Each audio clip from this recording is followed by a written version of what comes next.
You ask Tiger to calculate.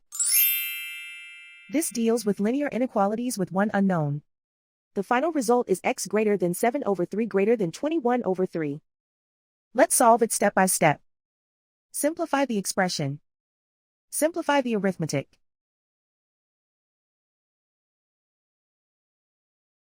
Isolate the x.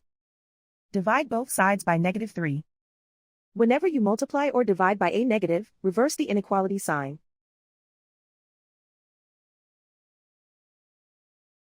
Cancel out the negatives.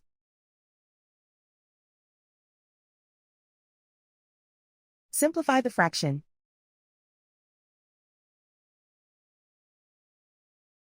Cancel out the negatives.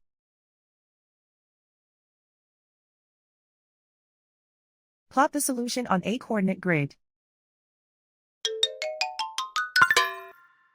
And so the final result is x greater than 7 over 3 greater than 21 over 3.